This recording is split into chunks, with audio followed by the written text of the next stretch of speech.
kita baca sejarah, baca yang utuh. Jangan baca separuh-separuh. Jangan ya, baca yang utuh. Bagaimana sejarah Nabi menghadapi penghinaan terhadap diri beliau. Oh, dalam sejarah lengkap ya, kawan. Kita boleh buka Sahih Bukhari, Sahih Muslim, kita buka Jami'ut Tirmidzi, kita buka Sunan Abi Daud, Sunan Nasa'i, Sunan Ibn Majah, kita buka kitab-kitab tarikh. Saudara, bersebaran berserakan riwayat-riwayat bagaimana cara Nabi dan para sahabat menghadapi orang yang menghina Nabi alaihi salatu wassalam. Nah, singkat saja mari kita lihat. Waktu di periode Mekah, kita bicara periode Mekah sebelum Nabi hijrah. Saat itu Nabi dihina, Nabi dicaci maki, bahkan ada yang meludahi Nabi, yang lempari Nabi dengan pasir dan lain sebagainya, saudara. Nah, kemudian Nabi tidak membalas. Kenapa? Nah, kalau soal ini, saudara, anak Rodul Atfal juga bisa jawab. Loh, kenapa Nabi tidak balas? Saudara, karena saat itu umat Islam masih minoritas, umat Islam jumlahnya masih sedikit. Kalaupun banyak yang masuk Islam, banyak dari kalangan masyarakat yang lemah, saudara. Jadi umat Islam ketika di Mekah belum punya kekuatan. Kalau belum punya kekuatan terus dihina, diam, nggak usah kaget, saudara. Kita pun saat ini kalau minoritas dihina, ya bisa buat apa? Jadi itu nggak usah diperdebatkan, jangan kemudian itu dijadikan dalil untuk sepanjang zaman. Wah, kalau begitu dihina tuh Nabi disiram pasir diam, tuh Nabi meludahin dia. Tunggu dulu, Anda cuma lihat periode Mekah, belum lihat periode lanjutannya, saudara. Jadi Nabi itu cerdas, Nabi itu pandai, Nabi kita itu, saudara, luar biasa, memiliki kecerdasan, kepandaian, kepintaran, saudara, di atas semua manusia yang ada.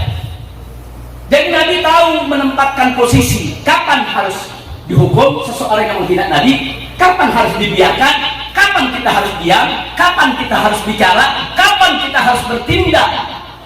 Nah, jadi jangan menggambarkan Nabi itu, saudara, seperti manusia biasa, seperti yang lainnya, yang tidak mampu untuk menempatkan sesuatu pada tempat yang sebenarnya.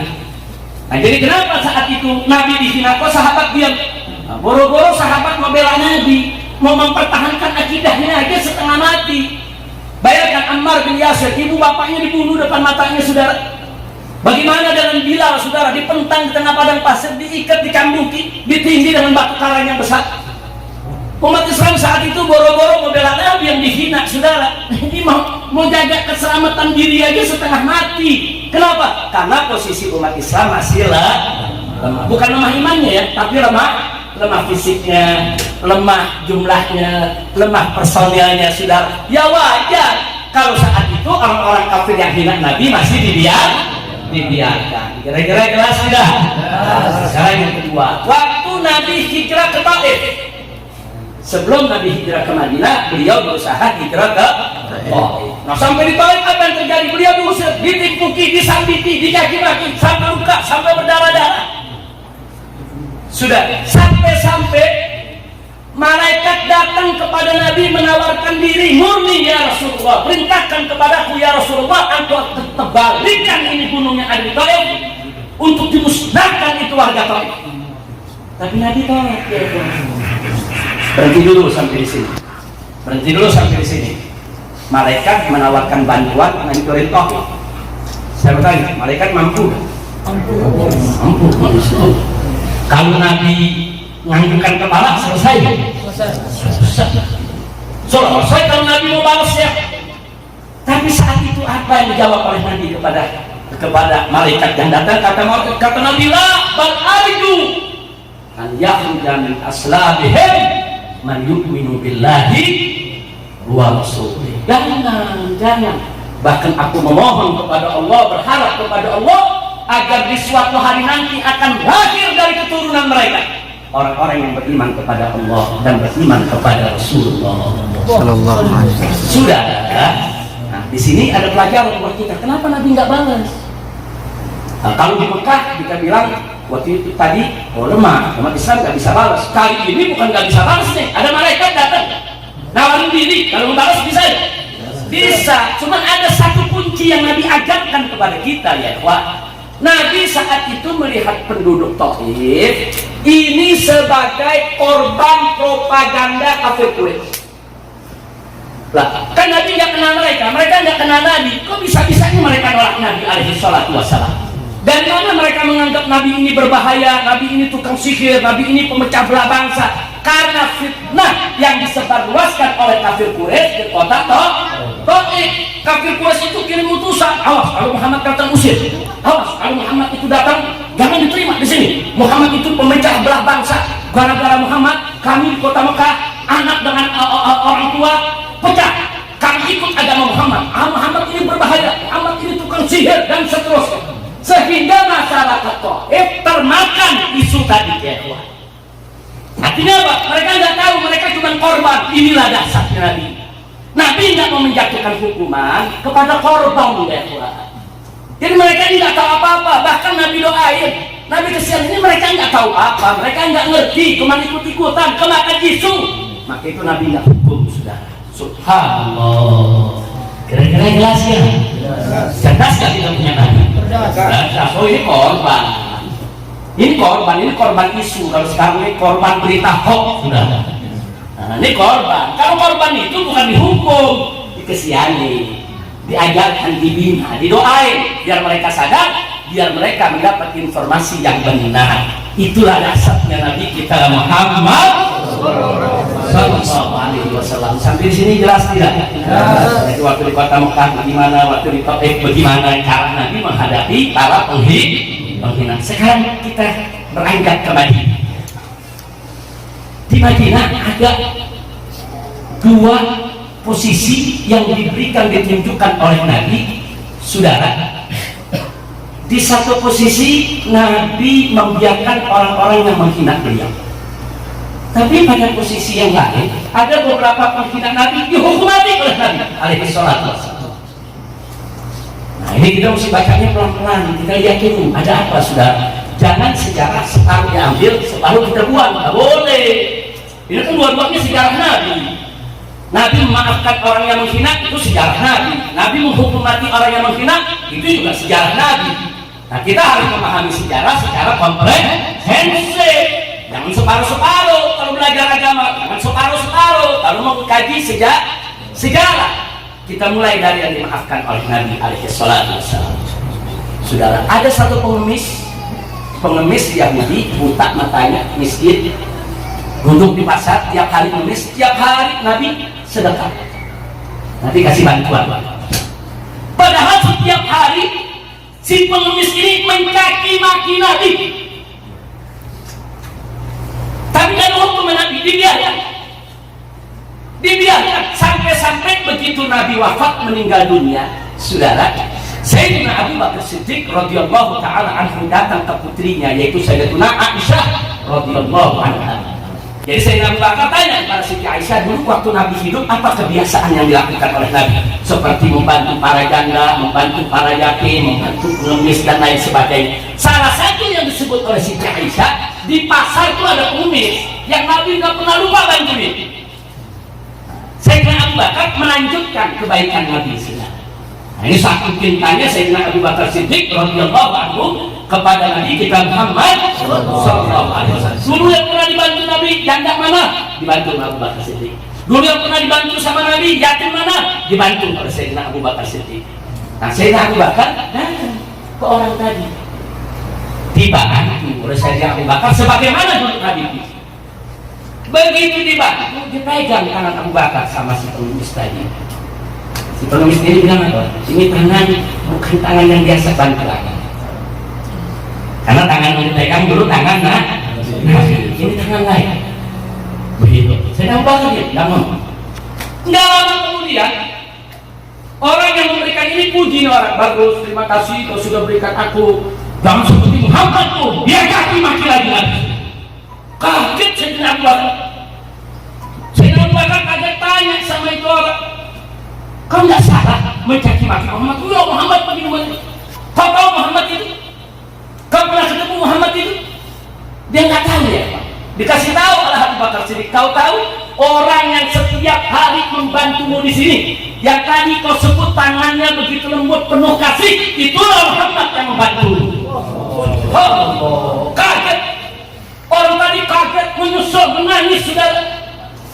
Nah, jadi kita lihat di sini, saudara. Pertanyaannya, kenapa Nabi nggak hukum? Kenapa Nabi nggak bunuh, saudara? Saudara, ada orang miskin, matanya buta, ngemis di tengah pasar, menghina Nabi. Terus kalau Nabi bunuh, apa kata dunia, saudara? Kira-kira dunia bilang apa? Kok betul? Orang miskin, orang buta, orang yang nggak ngerti apa-apa dibunuh. Apa kata dunia, saudara? Nabi itu cerdas, saudara. Ini orang buta, nggak tahu apa-apa, nggak ngerti apa-apa. Udah biarin aja, kenapa sih? Itu dasar di jiwa kita punya Nabi. Nabi tahu mana mesti dihukum, mana tidak perlu dihukum, saudara. Nah, jadi nggak setiap orang main hukum, tiap orang main hukum, saudara. Enggak. Kita kalau menegakkan hukum, jangan hanya terpaku kepada faktor hukum. Di sana ada faktor kemanusiaan, di sana ada faktor keadilan, di sana ada faktor-faktor lain yang harus kita lihat, ya kawan. Tidak hanya monoton bicara soal hukum. Kalau bicara soal hukum, yang mesti dihukum Nabi, selesai. Nah, tapi nggak begitu. Pola pikir Nabi kita bisa lihat, oh ini perempuan, kalau nanti dibunuh apa kata dunia, ya kawan. Nah, nanti juga ada bakal tahu siapa itu Muhammad. Nanti juga bakal tahu siapa yang membantu dia. Buktinya begitu dia ketemu Sayyidina Abu Bakar tegur, nyosor, nangis, saudara, dan nggak pernah sangka. Yang lebih membuat dia lebih sedih lagi, saudara, itu orang yang membantu di kaki tiap hari tapi tetap membantu. Subhanallah. Itulah Nabi kita Sayyidina Muhammad sallallahu alaihi wasallam. Nah, sekarang mari kita lihat lagi. Ada lagi orang kafir, saudara, Yahudi, nagih hutang kepada Nabi ada utang, saudara, belum waktunya dibayar. Utang kan biasanya ada janji bulan depan dibayar, belum waktunya dari tadi. Nah, mungkin si Yahudi ini lagi butuh, saudara. Nah, cuma nagihnya nggak sopan. Begitu nggak sopan, sahabat Nabi yang duduk di samping Nabi berdiri, ya Rasulullah, da'ni an aras. Ya Rasulullah, izinkan aku biar aku tebas batang leher orang ini. Kurang aja. Kalau nggak salah sahabat saat itu yang duduk di samping Nabi, Sayyidina Umar bin Khattab. Sayyidina Umar marah.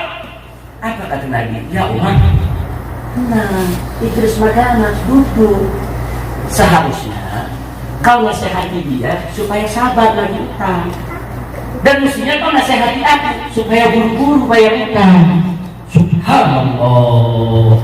Jadi artinya kenapa Nabi tidak izinkan untuk dibunuh? Ini bukan urusan agama, ini urusan dunia, urusan utang piutang, saudara.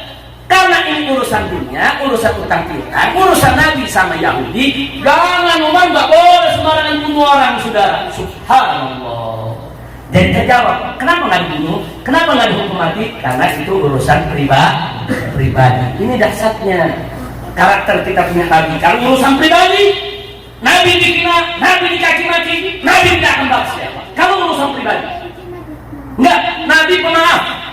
Tapi kalau urusan agama, saudara, coba mendekatkan, coba diundangkan, pasti Nabi akan mendekatkan hukum, saudara.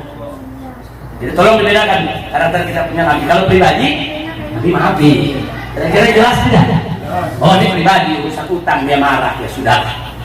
Nabi maafi. Yang ketiga, saudara, waktu Nabi dan para sahabat di kota Madinah ini mau berangkat perang. Begitu berangkat perang di jalan, saudara, ada beberapa kuda para sahabat itu meminjam pekarangan kebun orang Yahudi. Orang Yahudi punya kebunnya diinjak pasukan, kan rusak kalau kuda pada masuk ya. Marah ini Yahudi, marah keluar sumpah serapah. Sudah, antum bisa bayangkan, inilah pada mau perang di kuda perang pakai pedang, ada Yahudi naik kaki, kira-kira bagaimana? Wah, hari mati gitu, sudah. Sahabat marah, udah cabut pedang, kurang ajar. Begitu Nabi tahu Nabi tahan, jangan. Mestinya Nabi nasihati si Yahudi ini untuk sabar, dan kita harus ganti rugi dia punya kerusakannya. Subhanallah. Saya mau tanya kepada semua yang ada di sini, dahsyat tidak kita punya Nabi? Sabar tidak? Damai tidak? Mulia tidak? Sallu ala Nabi. Nggak sih Nabi ganti. Ini urusan dunia, kita rusak kebunnya ganti. Bukan kita marah kamu pedang membunuh dia ya Pak. Betul dia salah nyaki-maki orang, dia salah nyaki-maki. Nasihati, jangan nyaki-maki. Nanti kerusakannya kita ganti. Jangan nyaki-maki kan karena dipikir kerusakannya nggak diganti. Ganti, begitu terima ganti dia diam. Yahudi nggak marah-marah lagi ya. Nah ini cara Nabi menyelesaikan masalah, nggak main bunuh dia Pak. Nah, singkat cerita sekarang bagian kedua. Nabi masuk ke dalam masjid, sahabat kumpul dalam masjid. Ada dalam riwayat Sahih Bukhari. Kata Nabi alaihi salatu wassalam, "Man yakfini amma yu'ti." Siapa di antara kalian yang bisa menyelesaikan orang yang selalu menyakiti? Orang ini selalu menyakiti. Dia caci maki di mana tempat.